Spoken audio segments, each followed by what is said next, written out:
It shows that God knew everything that was going to unfold in world history long before it came to pass. This is Mission 66, based on the teaching ministry of Bible teacher and pastor Dr. Luis Sayao, and produced by TWR. Today, we're in the book of Esther, and our teacher John Matthews and co-host Esther Sisulu will be guiding us. This short book is the story of how God can use a single person to change lives and nations. Grab your study guide at mission66.org, and let's get started on today's discussion. Welcome, dear friends, and thank you for joining us today as we begin the book of Esther. Now, she lived hundreds of years ago in the kingdom of Persia, and she was of Jewish origin. And through the guiding hand of God, she was brought into the kingdom palace for just such a time as this. Well, our teacher John Matthews will lead us through chapter 1 with the theme, The Queen Gets Checkmated. Thank you so much, Esther. What is it like to be reading the book after which you are named? Well, it feels like it has arrived for such a time as this. It's amazing. Yeah, good. Well, look, welcome home. And a very warm welcome to you to this latest episode of Mission 66, wherever you are today and whatever your situation. So good to be with you and have your company, where we do start our journey in the book of Esther. And, let's just paint the picture of the historical situation that we have here, because the scene is the Persian capital of Susa, and it's during the reign of King Xerxes. Now, we've just been in the books of Ezra and Nehemiah on Mission 66, and those books describe how the Judeans had been kept captive in Babylon and then Persia, were given permission to go back to Judea and rebuild the city of Jerusalem. And the first wave of those who returned was headed up by a civic leader, a guy called Zerubbabel, who, along with a priest by the name of Joshua, organized the rebuilding of the temple on the grounds where Solomon's temple had once stood itself. Then a few years later, there was another wave of returnees coming back under Nehemiah with the mission to rebuild the wall around the city. That wall had been torn down by the invading Babylonians some decades before. And then there followed a third wave of returnees, and they were led by Ezra the priest, who led the returning Judeans in a great revival, really. And the timeline then goes a little something like this. 516 BC before Christ, the restored temple in Jerusalem is completed. That's described in Ezra. But then events in the book of Esther take place in that gap from 483 to 471 BC. Now, that's before Ezra led the second return of exiles in 458 BC. Then, 14 years after Ezra led the return of exiles, 444 BC was when Nehemiah, the third return of exiles, came and the wall was rebuilt. So here we are. We're situated in the gap, if you like, between the first and the second wave of returnees. And the name of the Persian king is Ahasuerus in the Hebrew, but history knows him as Xerxes, one of the great military kings, actually, in history. And the narrative in the book of Esther fits with the historical account. So let's read chapter 1. Now, in the days of Ahasuerus, the Ahasuerus, who reigned from India to Ethiopia over 127 provinces, in those days when King Ahasuerus sat on his royal throne in Susa, the citadel, in the third year of his reign, he gave a feast for all his officials and servants. The army of Persia and Media, and the nobles and governors of the provinces were before him, whilst he showed the riches of his royal glory, and the splendour and the pomp of his greatness for many days, 127 and 80 days. There's part there of 6 months, isn't it? And verse 5 says, when these days were completed, the king gave for all the people present in Susa the citadel, both great and small, a feast that lasted for 7 days in the court of the garden of the king's palace.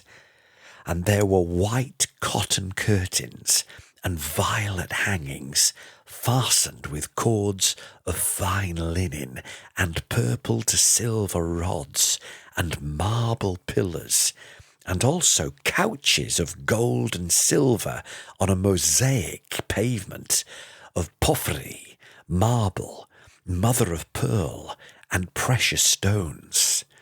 Drinks were served in golden vessels, vessels of different kinds, and the royal wine was lavished according to the bounty of the king, and drinking was according to this edict. There is no compulsion, for the king had given orders to all the staff of his palace to do as each man desired. Queen Vashti also gave a feast for the women in the palace that belonged to King Ahasuerus.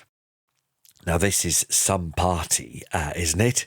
And it's thrown to rally and encourage his military leaders because he had grand designs to quash his enemies in Egypt, in Babylon, and in Greece. And he's best known for his massive invasion of Greece from across the Hellespont around the time of 480 BC. It was a campaign that would include the battles of Thermopylae, Salamis, and Plato. But at this point, that was all in the future, because here Xerxes is building his arsenal and his army, and indeed his alliances. Let's read on, verse 10. On the 7th day, when the heart of the king was merry with wine, he commanded Mehuman, Biztha, Harbona, Bigtha, and Abagtha, Zethar, and Carcas, the 7 eunuchs who served in the presence of King Ahasuerus, to bring Queen Vashti before the king with her royal crown, in order to show the peoples and the princes her beauty, for she was lovely to look at. She was being summoned here, Queen Vashti, by order of the king, to come and effectively parade herself before all these army officials and officers. Verse 12. But Queen Vashti refused to come at the king's command, delivered by the eunuchs. And at this the king became enraged, and his anger burned within him. Then the king said to the wise men who knew the times, for this was the king's procedure towards all who were versed in law and judgment, that the men next to him being Karshina, Shetha, Admatha, Tarshish, Meres, Marsina, and Memucan, the 7 princes of Persia and Media, who saw the king's face and sat first in the kingdom. And so the king said, according to the law, what is to be done to Queen Vashti, because she has not performed the command of King Ahasuerus delivered by the eunuchs? Then Memucan said in the presence of the king and the officials, not only against the king has Queen Vashti done wrong, but also against all the officials and all the peoples who are in the provinces of King Ahasuerus. For the queen's behaviour will be made known to all women, causing them to look at their husband with contempt, since they will say, King Ahasuerus commanded Queen Vashti to be brought before him, and she did not come. This very day, the noble women of Persia and Media, who have heard of the queen's behaviour, will say the same to all the king's officials, and there will be contempt and wrath in plenty. If it please the king, let a royal order go out from him, and let it be written among the laws of the Persians and the Medes, so that it may not be repealed, that Vashti is never again to come before King Ahasuerus. And let the king give her royal position to another who is better than she. So, when the decree made by the king is proclaimed throughout all his kingdom, for it is vast, all women will give honour to their husbands, high and low alike. And this advice pleased the king and the princes, and the king did as Memucan proposed. He sent letters to all the royal provinces, to every province in its own script, and to every people in its own language, that every man be master in his own household, and speak according to the language of his people. So that, Esther, is the Bible account. So let's do a quick summary here. King Xerxes the Great hosts this extravagant banquet to display his wealth, his power, and his influence. And for 180 days, in fact, it lasts. It says that he showcases his vast wealth of the kingdom and indeed the splendour of his majesty. And following that, he holds another 7-day feast in the palace gardens for everybody in the citadel of Susa, from the richest to the poorest. And the chapter describes the grandeur of the setting, these white and blue linen hangings fastened with cords of white linen and purple material, silver rings, marble pillars, couches of gold and silver on these mosaic floors with costly stones and marble, royal wine in abundance served in these goblets of gold, each different from the other. And the king is allowing each guest to drink as much or indeed as little as they please. And then we're introduced to Queen Vashti, who hosts her own banquet for the women of the palace. And King Xerxes, well, he's well in to drinking wine, and he's merry is the way the chapter describes him. And in this merriment, King Xerxes calls upon 7 eunuchs. Each of them are actually named in the chapter, and their job is to summon Queen Vashti, adorned in her royal crown, to display her beauty to the guests, who are, I imagine, plenty of whom would have had a few drinks as well. But Queen Vashti refuses, and this stirs up an alcohol-inflamed anger against Vashti, which the king was to later regret. And who can blame Vashti for saying, no, thank you, I'd rather not do that. So here, though, you have a scenario where the great King Xerxes, who's ruler over 127 provinces of the mighty Persian Empire, is showcasing his power and his influence, only to be refused by his own wife. And so the advice the king is getting is that, well, king, is this going to make you look weak? And so here he is. He's alcohol inflamed. His pride is high, and he can't see clearly. He consults his legal experts, 7 trusted advisors. The names are given there as well. And the reality is, are they going to back up Queen Vashti? Not a chance. And so he says, according to the law, what must be done to the queen? And so they advised that this public refusal from the queen to obey the king was going to be a signal, they think, to every wife in the entire empire to do the same to their husbands, which would infect the entire empire.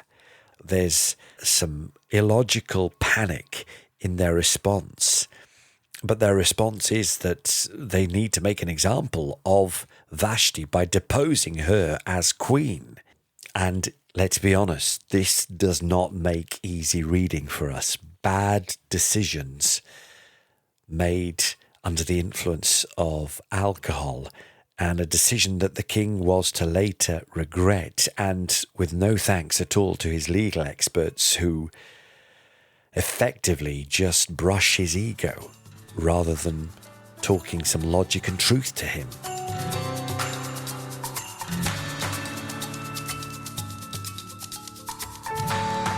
You're listening to the program Mission 66, and I'm Esther, your host.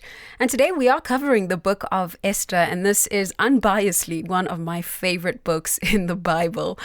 Well, nonetheless, we are here with our teacher, John Matthews, who's taking us through chapter 1. And John, let's start off firstly with who wrote the book of Esther. Seeing as, this is a historical account, where are we now in the historical timeline? Well, it's most likely written by either Ezra or Nehemiah, who were contemporaries of Esther. This historic account is taking place in what is referred to as the post-exilic period, that is, after the Judean people had left Babylon and Persia.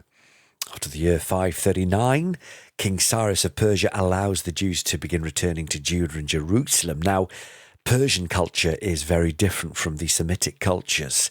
They were not the same, and it's possible that the Persian kings came to the conclusion that nobody was benefiting by forcing the Hebrews to stay if they didn't want to. So he issues this proclamation that says anybody who wants to return to Judah is allowed to do so.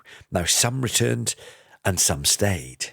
Well, that definitely does explain why Esther was still in Persia when Ezra and Nehemiah had already returned and were rebuilding Jerusalem. Yeah, that's right. Esther's parents, Esther, must have been among those who stayed in Persia, and plenty of good reasons there were as well why they should have stayed. For one thing, well, life now was pretty good in Persia. The people were tolerant of them. They were 70 years in, so they were 2 or 3 generations later. The Judeans were free to come and go, to settle down, to buy property, to have a business, to own a farm, to put their roots down. And so many of the children of the exiles, and indeed the children's children, knew nothing other than life in Persia. And so it was home to them.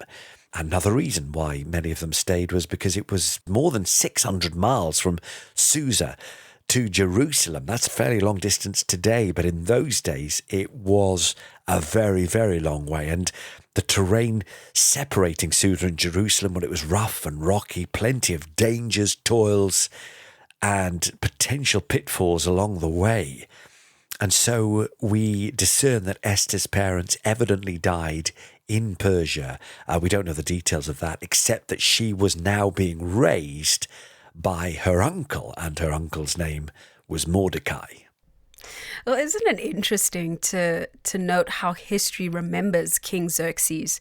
And I suppose he was one of the more outstanding monarchs, wasn't he? Yeah, and I guess that's why he is remembered. He's known as Xerxes the Great, or in Hebrew, Ahasuerus, and he becomes king in 486 BC. He's the son of Darius the First, and he rules until 465 BC. So he makes quite a mark in his 21 years of rule, and he is the one who leads this huge expedition against Greece, and he puts together the largest and best equipped army and navy of his day. And this banquet being described here, well, look, there were possibly many reasons why it was held, and one of those was that it may well have been a recruitment ceremony for his officers who would later serve in that campaign. And he ended up suppressing his enemies, first in Egypt, then later some rebels from Babylonia. But his major goal and his major aim was to take over Greece. And he was later victorious at the famous battle at Thermopylae. But he was an idolater, and he was a great womanizer. And the book of Esther hints at that. And eventually this coalition of Greek city-states defeated him at the Battle of Salamis. But look, that's not part of our story right here and now. In fact, there's no direct reference to any of the known historical events of Xerxes' reign here in the book of Esther. Because as so often the Bible does, the focus here is, well, they're on deep, deep values, as we'll discover as the story goes on. And so this book of Esther, it's unique. Oh, yes, it is. And, something else that makes Esther quite unique, John, is the fact that God is never mentioned in this book. Now, considering that, should that pose a problem for us reading this book? No, it shouldn't. And you're right in saying that, because God's name doesn't appear, but God's presence, his guidance, his protective oversight, they're evident right throughout the book of Esther without the need of his name to be mentioned. And so it's not a problem. In fact, if anything, the rise of Persia as a world power, it confirms God's prophetic word about world history, Think about the dream of Nebuchadnezzar that we'll get to in the book of Daniel. He dreamed of this enormous statue, and this statue had a head of gold, a breastplate of silver, a waist of bronze, and legs of iron. Now, Daniel correctly interpreted the dream, saying that Nebuchadnezzar was the head of gold, and that the Babylonian Empire was the first of 4 empires that would arise. The breast of silver, well, that represented the rise of the kingdom of the Medes and the Persians. The waist of bronze foretold the rise of the Greek Empire after they conquered Persia. And then later would come the legs of iron, and that represented the Roman Empire. What a dream that was, and we'll explore that dream and its correct interpretation when we get to the book of Daniel. And it just shows us, doesn't it, Esther, again, that God knew everything that was going to unfold in world history long before it came to pass. So, John, this first chapter of Esther, our introductory chapter, really highlights Queen Vashti's beauty. It really describes how lovely she was. Yet, she actually disobeyed. She refused the king's invitation, which caused quite a stir. Did this happen often? Was this the practice of the queen towards the king, or just in general?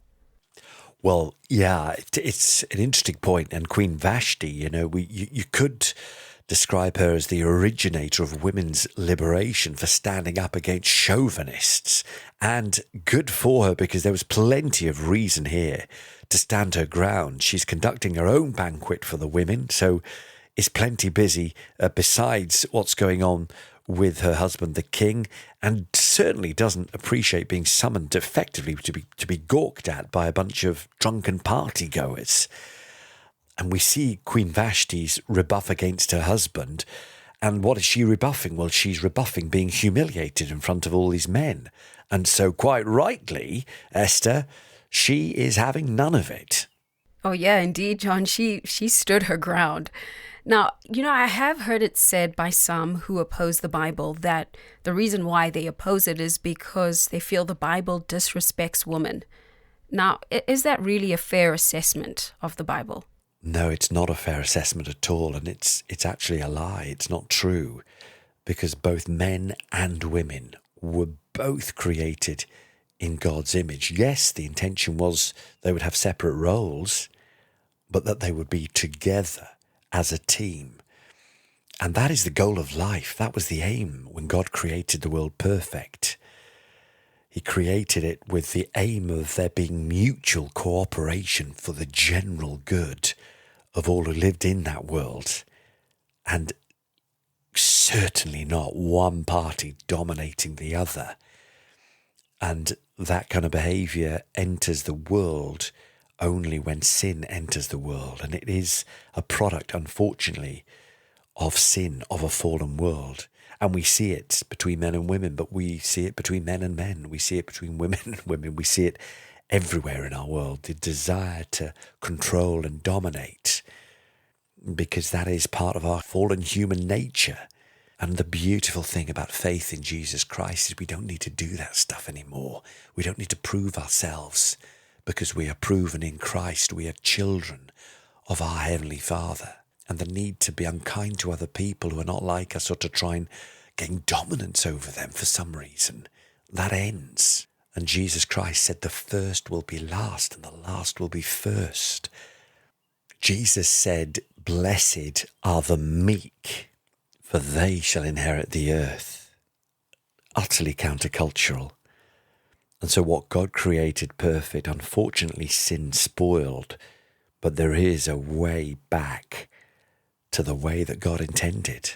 Well, John, that was a fascinating start to our journey through the book of Esther. Thank you, too, for your insights. Listener, I hope that you'll stay with us now as we continue with a summary, wrapping up chapter 1. Yeah, let's do that. So this book of Esther unfolds in the Persian capital of Susa during King Xerxes' reign. And the account follows the events after the Judeans were allowed to return to Jerusalem under leaders such as Zerubbabel, Ezra, and Nehemiah. And then you have Esther, a Judean orphan who's being raised by her uncle, a guy called Mordecai, who had remained in Persia alongside many others who had chosen not to return to Judea. And the journey would have been a rough one for many, and life in Persia, well, it was good enough. So many chose to stay. And so we find the book of Esther beginning with this lavish 180-day banquet hosted by the King Xerxes, where he's showcasing his wealth and his power, encouraging his military leaders in preparation for future campaigns against Greece. His wife, Queen Vashti, is hosting her own banquet, but she defies the king's command to display her beauty before his guests, many whom would have been drunk. And that got Xerxes in his merriment. Well, the merriment turns pretty sharpish because he gets angry. It's often a sign of alcohol as well, isn't it? So angry, in fact, that he removes her as queen. And that act was seen as a threat to males all over the empire. At least that's what the advisors were telling the king. And they tell her, well, you need to divorce her and send her off. Now, God's name isn't mentioned in the book of Esther, but his fingerprints, as we're about to discover, are all over the events that follow.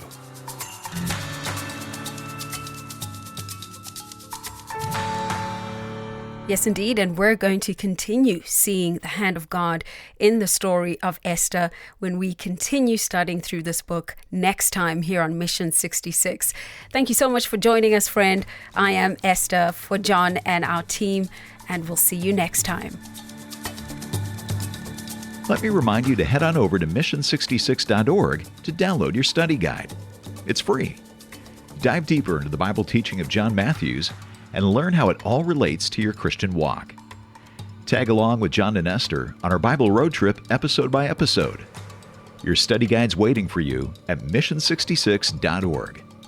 That's where you can also post your questions or make a comment, and even help out with a donation to keep Mission 66's heart beating around the world. Hop on over to mission66.org. Mission 66 is a partnership of TWR and the ministry of Dr. Luis Sayao.